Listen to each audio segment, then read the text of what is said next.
This is Dondero High School, the first high school established in Royal Oak, Michigan. Although this may be useless trivia for some, others are intrigued by what life was like in a small city such as Royal Oak in the early 1930s.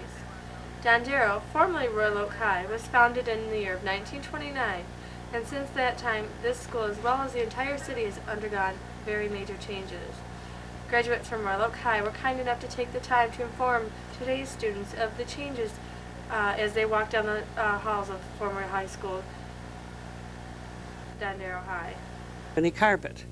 We had a marble terrazzo floor, and we did not have any enclosures around the stairway or in front of the doors. You could go from one door to the other the full length of the building, sliding merrily on the terrazzo floor. People did. And of course the building our building was smaller than this. There was no extension on the west and all the other additions. We thought it was enormous. It was a new school to us. It was only 10 years old. We had telephones in each room. The system worked about the way yours does. There was a lot of running back and forth to the office because the phone wasn't working. The windows had been changed. The library was on the second floor in that portion of the building where the bay window is in the front. And it had beautiful carved oak paneling throughout, and 3 little rooms in the south, which were quiet rooms for students to study and doing research. Dondero students have an abundance of extracurricular activities in which to take part. However, many teenagers are surprised to discover their grandparents had just as many activities. Although maybe not as modern as today, organized sports and clubs were just widely accepted in the past generation. A lot of clubs in this school when I went here. They met after school. And they encompassed all sorts of things from international student organization, national honor. We had a dramatics club. It was called Atlas, All the World's a Stage. And we had Latin club. Every January we had a Roman banquet and dressed in our mother's sheets. Well, there was a French club, a Spanish club. There was a Tri-C club. That was a national organization for girls. And it stressed character building and community service, this type of thing. There was a high Y club for the boys. They had the letter club.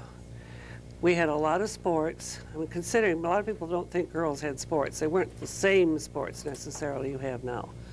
But they did have a full sports program. And the Tribune even then gave them a lot of publicity. When the subject of school is addressed, most students, past and present, think the cafeteria and school lunches are in particular. One major difference is that the students is moaning and groaning. The older generations have quite a different attitude to say. Had very good meals in the cafeteria, and a good part of my time in school was during the Depression, when a lot of families couldn't provide good meals. We had a wonderful range of choices. I can see the mashed potatoes and gravy yet, and we had beans in little pots. We had chocolate pudding, we had salads, we had fish, we had all sorts of good stuff. And you could eat some of all of the good stuff for less than $1.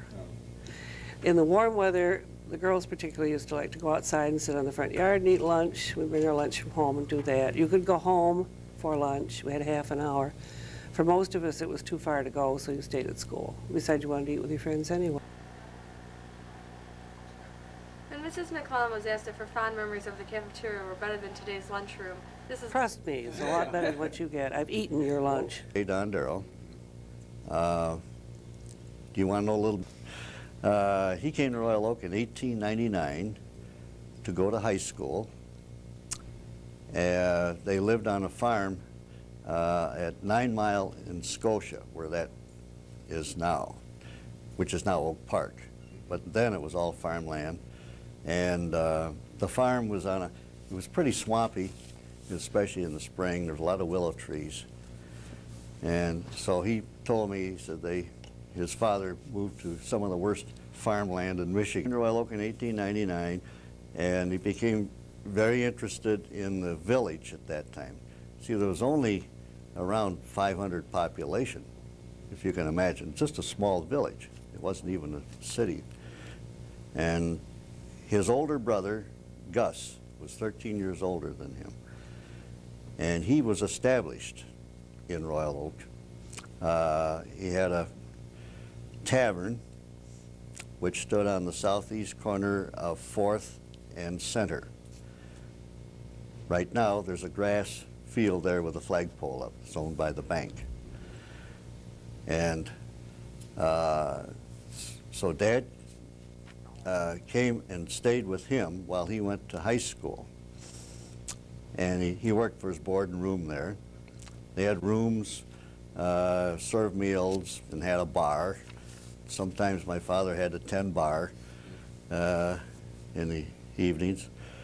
Where was the high school? Now, do you know how or why this high school was? When they were building the new high school, which is now Kimball, they couldn't have two Royal Oak high schools without renaming them in some form or another.